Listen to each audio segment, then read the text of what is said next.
Hiya guys, Freddy here. Welcome back to another Satanic Panic video, because this time I would like to present this. Look at what I just got at the grocery store.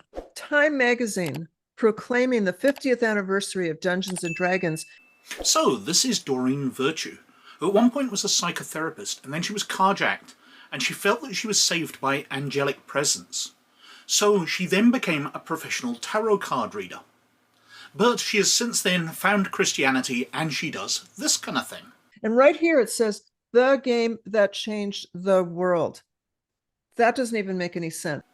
And so she's found a copy of Time magazine at her local store, and it's talking about Dungeons and Dragons, and how it changed the world, which Dungeons and Dragons has been massively influential. I don't think anybody can doubt that it's changed the world. It's led to loads of video games, it's led to fantasy being far more major part of the world, and obviously billions in sales of role-playing games. It's been massively influential, although this seems to very much confuse her for some reason. And you'll also notice that there's text on the bottom of the screen saying she only bought it for review purposes. And after the review, she then went and destroyed it.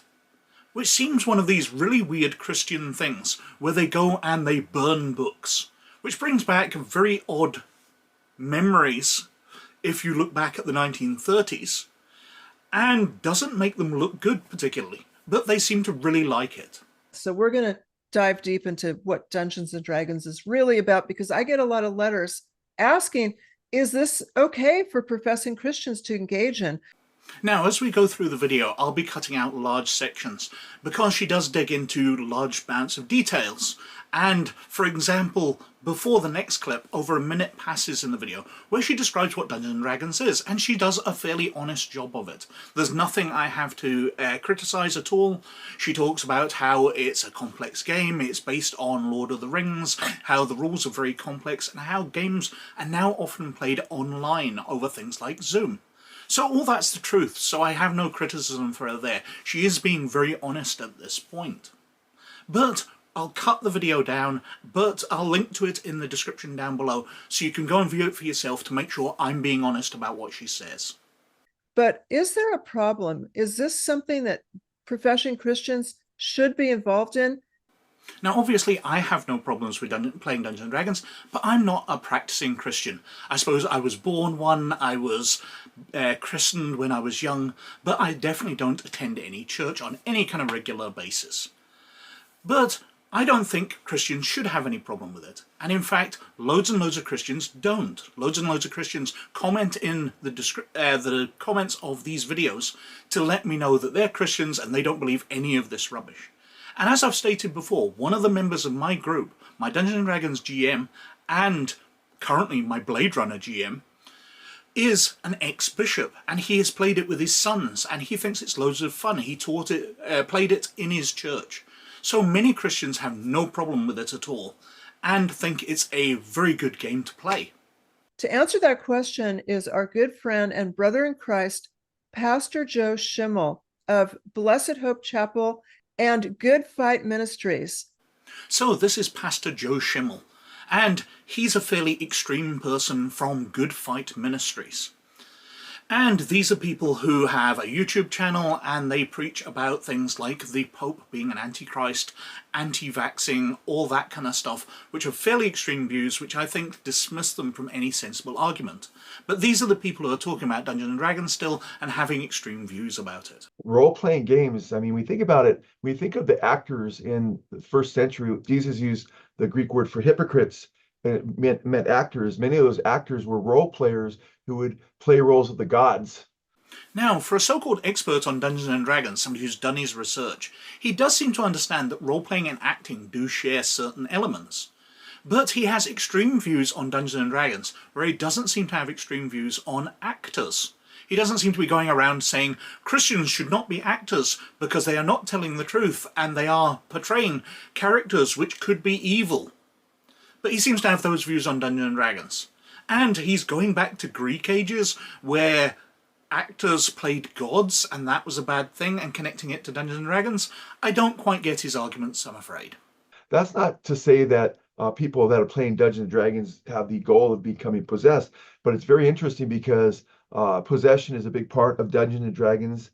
Possession is a big part of Dungeons and Dragons. Possessing the books, perhaps, but I don't know about spiritual possession, bodily possession. I suppose there's some magic in it, but I cannot think in 30, 40 years of playing Dungeons and Dragons and role-playing games, a single time possession has come into any of the games I've played. And I've played a lot of games. This is not a major part of the game. Wizards of the Coast, and they also run All Things Dungeons and Dragons, which is the biggest internet site on it.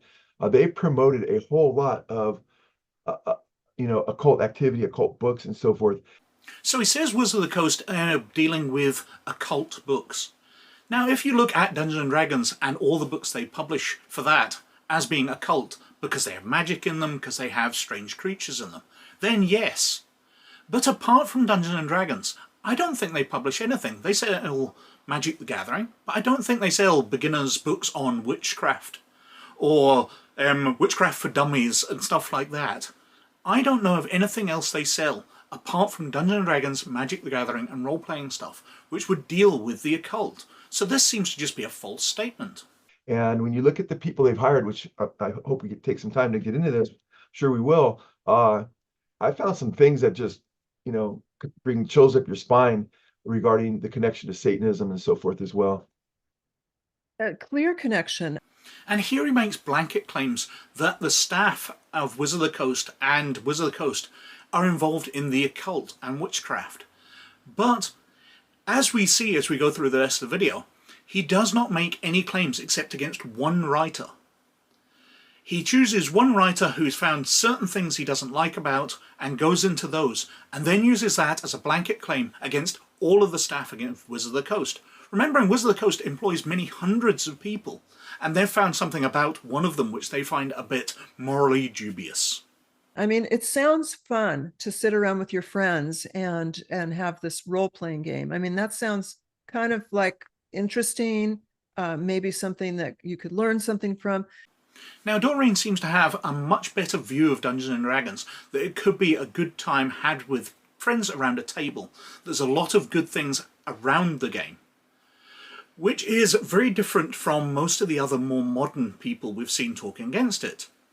Because remembering, this is a very modern video. This only came out in October 2024. It's the most recent thing we've looked at on the channel. And her having this more open view, I have to say, good on her. She's seeing the good elements of Dungeons and Dragons and accepting them that, instead of trying to pick holes in absolutely everything about the game. But as you said, spellcasting is an integral part of Dungeons and Dragons. And so we come back to the age-old argument against Dungeons and Dragons. There's magic in it. Spellcasting is a bad thing. The Bible talks about burning sorcerers, burning witches, not bearing a witch to live, and all that sort of stuff.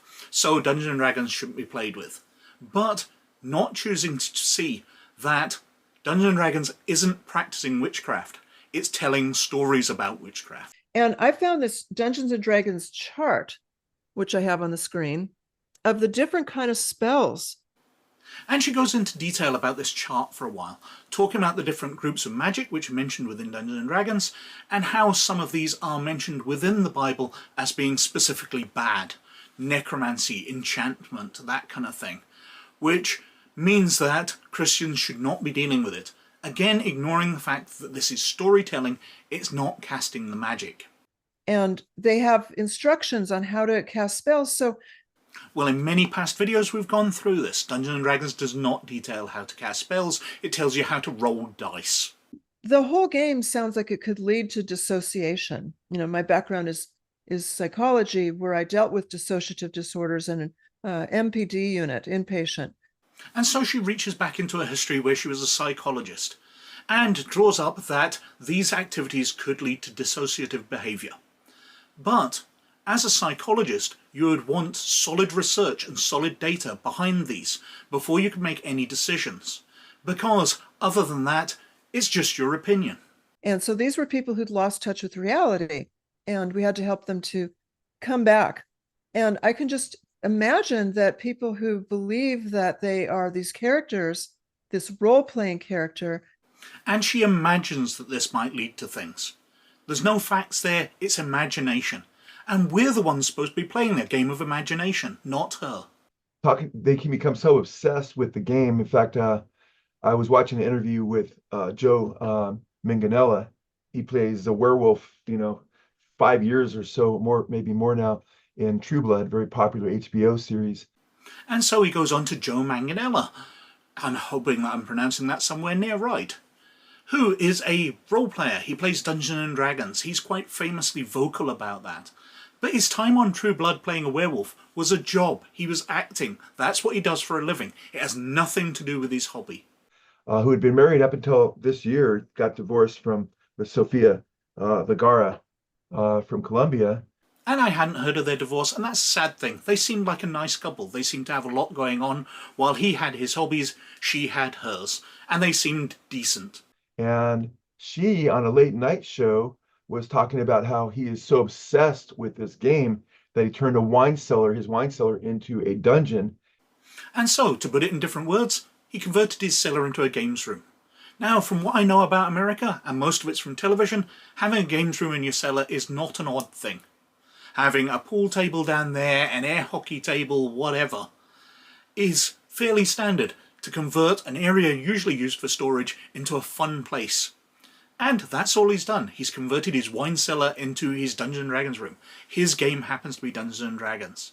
And surely him converting his wine cellar is a good thing, for him to be getting rid of lots of alcohol to play a game instead. Based on real false gods, and the Babylonian, Mesopotamian god Tiamat was considered the god of chaos, of the waters, and the mother of all the Babylonian gods. And so he's talking about how Joe Manganiello has the dungeon that he's built decorated. He has some dragon heads up in it. And these are from mythology, where they are false gods. Imagine that, playing Dungeons and Dragons, a game about storytelling and mythology, happens to have things from mythology in it. Shocking, I know. And he said sometimes a lot of pretty women get involved too, and they do these role-playing games. Now, Pastor Joe goes on a several-minute-long ramble about the people that Joe Manganiello gets round to play Dungeons and Dragons with. That they come round with tea and coffee, that they play till all hours of the day and night. But then in the middle of it, he drops in this element about pretty women coming in. And I don't know why. He makes no further reference to it and doesn't expound on it any further. But I feel that he's trying to make that there's some sexual element to it. Kind of like a Dungeons and Dragons theme. Is this something to do with sex? Far from it, Jen.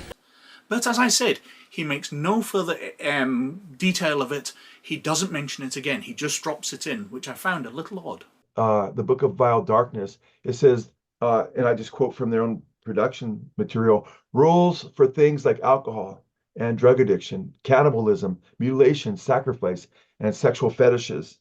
Now, as proof that all Dungeons and Dragons is bad, he draws attention to a particular book which was aimed towards adults. It was marked as mature audience only, which has various things, the Book of Vile Darkness. And he goes on about this quite a bit. In 74 when it came out, but 80s it became, they said, it's a Satanic Panic, because there were so many people that had ended their lives in association with not only playing the game and became depressed. And he draws references back to the Satanic Panic. Now, while he calls that out, that people have now dismissed it, he refers to people at the ends of their lives. So obviously people he's talking about who he thinks committed suicide due to Dungeons and Dragons. But he's not offering any evidence of this. Even a guy that was way into it, making a movie about it, he went crazy, sadly, And so there were a lot of concerns that parents had. And then that was called part of the Satanic Panic, of the 80s and so forth. And he talks about a movie maker. Now, this is a story I've not heard before. I wish he did some references, because this is something I'd like to look up and find out about. But again, we need some citations. We need some evidence here. You can't just use hearsay all the time. Tell stories of somebody did something. And what's interesting right now, now they can't even defend that this is promoting satanic themes, Back then, you'd see these battles back and forth and people saying, hey, you open yourself up to this dark realm and so forth and get all immersed in these characters is very dangerous. But now they're acknowledging, they've got books out promoting, very, very dark things. And he says they can't defend that these books are promoting satanic beings. But they're not. They're telling stories. They're offering things out of history and mythology. They are not promoting any of this, they're just telling stories about it. But any fiction that's used should be, the ultimate goal of it should be to produce or to promote truth. Maybe there's a drama or whatever, you know? And he says that stories should promote truth. Well, how about the truth that evil should be combated? That you should fight villainy where you see it, which is the aim of most role-playing games, especially Dungeons and Dragons, that you should go out and you should defeat evil wherever you see it. How about that truth? It certainly does. That's the big concern I have, is the glorification of sorcery and witchcraft. And once again, we're back to there's magic in the game, so it's bad. Doesn't matter that you're just telling stories about magic, like the Bible tells story about sorcerers and magic. Doesn't matter about that, it's promoting it, so it must be evil. That mediums, I mean, under the Mosaic law, they were to be put to death. That's so severe, right? Now we witness to them and try to bring them to Jesus. Is he honestly claiming that people in the past, in biblical days, would have been put to death for telling stories? I know they were horrifically primitive times, but I find it very difficult to believe because storytelling is so innate to our culture. We've told stories since we've had language, and role-playing games are just another way of doing that. It's just a more interactive way. Sorcery will not enter into the holy city, but Revelation 21:8, they'll go to the lake of fire. So, he's again with the threats from the Bible that you'll burn in the lake of fire for getting involved in these things. That's the reference he's drawing up, that role-playing games, that Dungeons and Dragons are the same as these old magical things mentioned in the Bible. So, essentially, we'll be getting the same punishment. We'll be going to hell. You know, my concern is that people will be invited to go to a Dungeons and Dragons game, and maybe they're lonely. They don't have any friends, and maybe they kind of have social anxieties, and they think, well, this is a safe way to get to know more people. Oh, damn those role players and their insidious, friendly ways, inviting people in and having a good time with them. Oh, they are such terrible people. When they say spell casting is integral, it's required as part of this game. Now, I know magic is quite integral to Dungeons and Dragons. You know, there's wizards, there's clerics and all that. But I have to say, I don't find it that important to the game. I have very rarely played a magical casting type, and there's many times where I've played in groups where nobody has. We've all been playing fighters, rangers, paladins, thieves, because the magic rules were just too much to get involved with. That was the more difficult part. We just wanted to sit down, roll some dice and have some fun. So we went for far more practical characters. So I don't see it as being absolutely core to the game at all. And as you've been saying with this actor and his wife, you can't really separate reality from the role after a while. In what way did Joe Manganiello and his wife get confused between reality and fantasy? I've not heard that story at all. Okay, they've got divorced. I don't think that Dungeons and Dragons had a part in that. And from the stories I've looked up, I'm afraid it's been differences into wanting a family. And that's why they've split up. But why have they become confused in fantasy, according to Doreen here? You probably saw in your research also how much time people are spending on this. Yeah, I mean, several hours a day, and campaigns Yeah. can last, weeks, potentially. Several hours a day. Oh, I wish I had several hours a day to spend role-playing with my friends. That'd be fantastic. But even if you go to more normal amounts, even if you are spending a couple of hours a day, but that's your hobby. You get people who spend more than that watching football, getting involved in woodworking or whatever. This is just a hobby and it occupies some of people's time. I bet the average Christian spends far more than that in front of the TV every night. This is really darker than I even thought. And so let's talk about professing Christians, because the question I get all the time is from parents. Should I let my child from a Christian household play Dungeons and Dragons? Well, obviously I'm biased, and I would say yes, but I'm not a Christian, as I said before.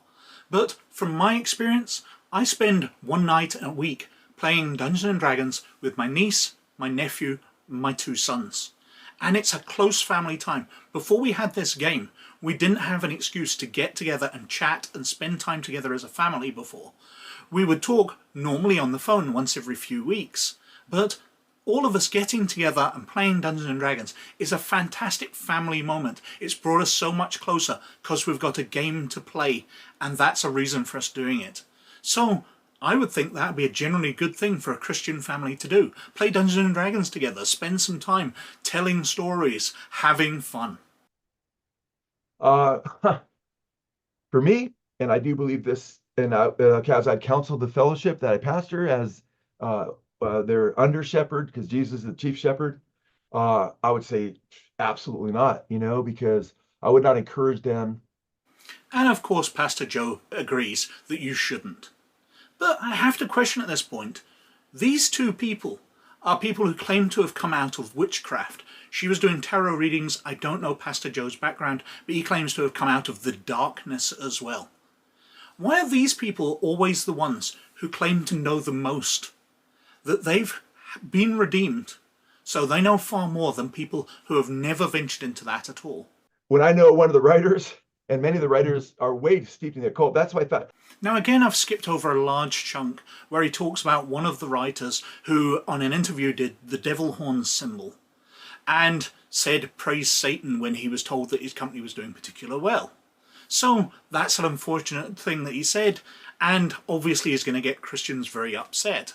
But he's using that one person who has written very few books as an example of all the Dungeons and Dragons writers here. They're all evil because this one guy once did the devil horns and said praise Satan in an interview. It's tough when a kid is playing Dungeons and Dragons and they know way more about it more than mom or pop.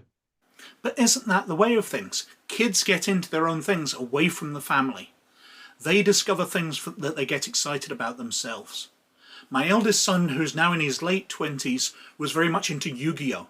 Now that was something I had no interest in, but I learned to play to spend time with him.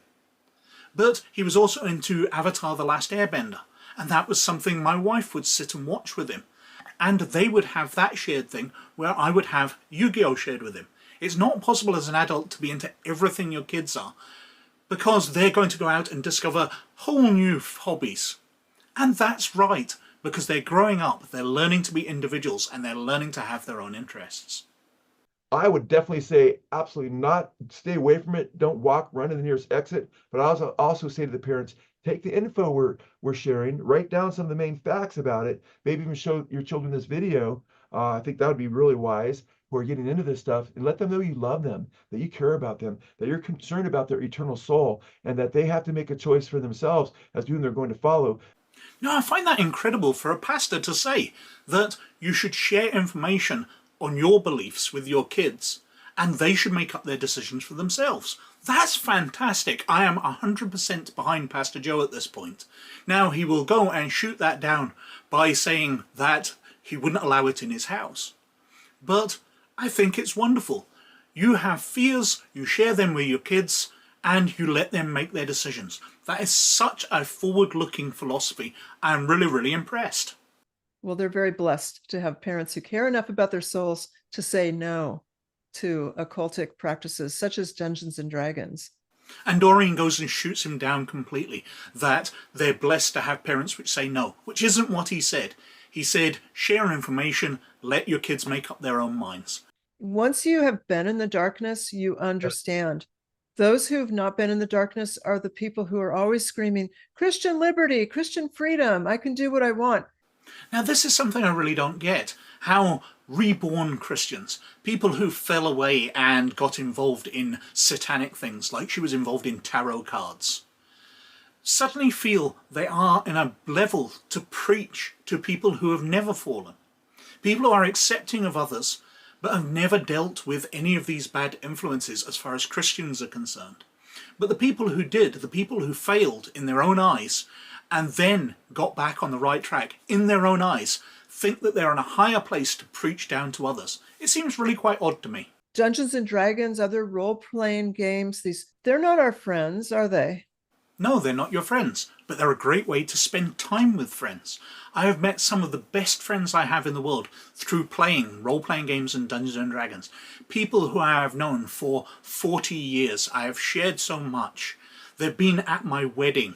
We've been to funerals together. We've shared our entire lives, all because we met through a game and have become firm friends through that. So I cannot recommend the friendship that Dungeons & Dragons brings to people highly enough.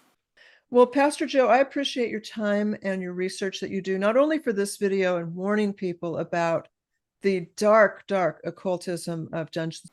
And so this is basically where they wrap up. There's a few minutes extra where they talk about other things that Pastor Joe has done. He's done videos on rock and roll music, on movies, on Marvel superheroes, on how they are all bad influences, especially consider who writes them. He's obviously found somebody on the Marvel writing team who once said Hail Hydra or something like that. But they then just advertise their stuff, and that's the end of the video. Now, I don't think they've got any new arguments. These are all the same arguments we've been hearing. In fact, they even refer to the Satanic Panic. All those debunked arguments, which were debunked back in the 1980s, they're still hashing up now. There's nothing new to this. And they're just scared. It's something different. Oh no, there's magic in it. But it's not magic you're casting. It's magic that you're telling stories about, the same way the Bible does. It's just stories. And they seem to fear that. But anyway, as usual, I think I've been wittering on for quite long enough, so thank you very much for watching. But as always, most of all, you look after yourselves. And I'll catch you later. Bye now.